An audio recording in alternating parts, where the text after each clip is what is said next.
Balin. We do have here in the studio one of the relatives of a hostage, Moshe Lavi, whose brother-in-law, Omri Miran, is among the hostages currently being held in Gaza. Thank you so much for being with us.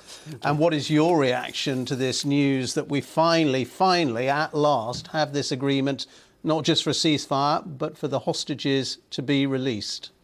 Thank you for having me. It's mixed, very mixed, because the agreement stipulates a lot of conditions for progressing to the next phases. We're only focusing on phase one, and we know that only on the 16th day there will be discussions on the next phases.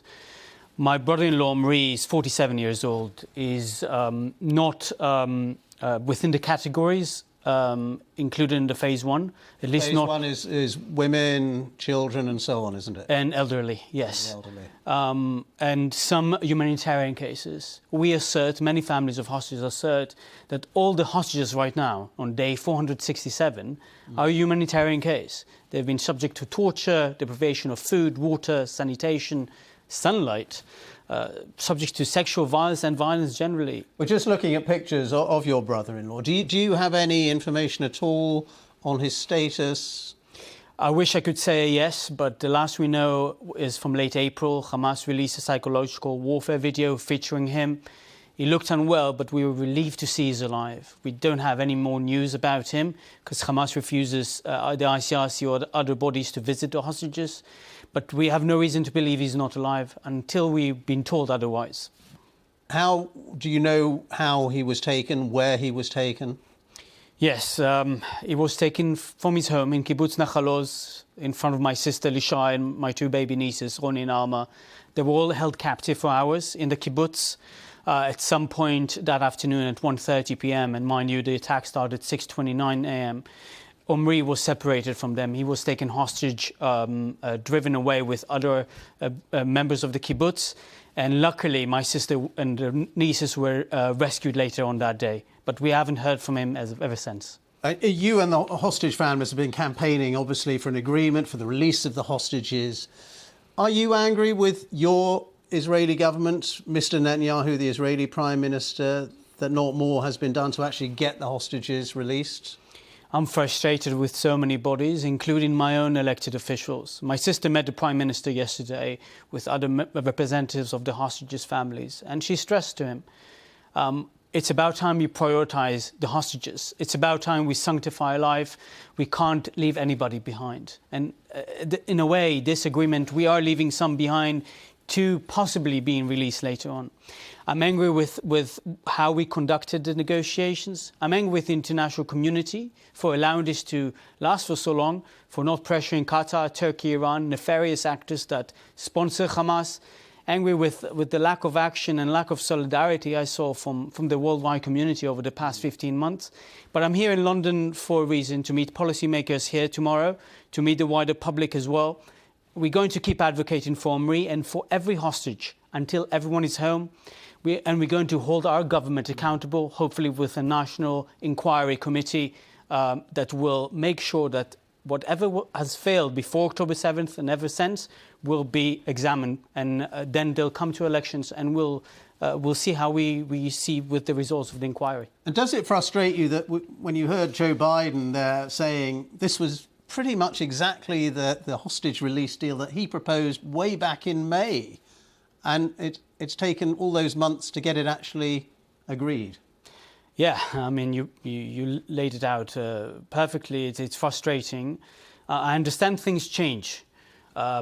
First and foremost, Hezbollah is out of the game because of the ceasefire agreement in Lebanon. It really weakened Hamas. A lot of their leadership were taken out. Yahya Sinwar, Ismail Haniyeh, ever since. Their military power has been dismantled, reduced in many ways all across the Gaza Strip. And Donald Trump came to power in the US, and I think that changed dynamics both with the Israeli government and with other parties to the negotiations, Egypt and Qatar. I think Trump and his team, and I know it from discussions we have with his team, they applied a lot of pressure on all parties to get this done before his inauguration and get as many hostages out as soon as possible, because he wants to see an end to this war. We understand that the only way to bring all the hostages home is ending the war. It's a sacrifice. No agreement is going to be good to the state of Israel because it's an agreement with a terrorist organization.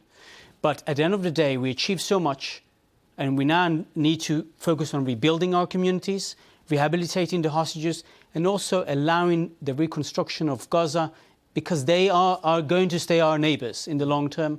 And we need to, once we dismantle Hamas also from a civilian perspective, hopefully other forces will enter there, we'll be able to see a glimmer of hope for the entire region. And Moshe, what's it been like? You know, the ordeal of the hostages is completely unimaginable. But what's it been like for you as a family member and for all the family members? I mean, you know, so much anxiety and stress and concern and worry. Yeah, our world is upside down ever since October 7th. On October 6th, I was in New York. I was heading to a party and it was a nightclub. And then all the news emerged from Israel, from my hometown, from my communities, from my friends, teachers, my family. And ever since, my life is different. Ever since I've been prioritizing and advocating for the hostages, that's what matters for us, advocating for our society to heal from the tragedy of October 7th. And we haven't processed everything yet. My sister certainly did not, because she's been fighting like a lioness ever since October 7th. I remember our phone call on October 8th. I told her, what do you need me to do? Should I conscript to the military? I was an officer in the army. Should I advocate for Omri here in New York? She told me, we are advocating for the hostages, and ever since I'm doing it for her and for all the hostages. And we're just seeing Omri again then, your brother-in-law. I know you started off at the beginning of this interview saying we need to be cautious, there's a long way to go.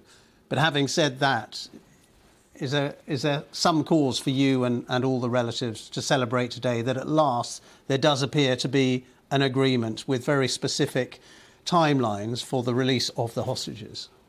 I am so happy for families who will receive good news, hopefully. And we don't know yet.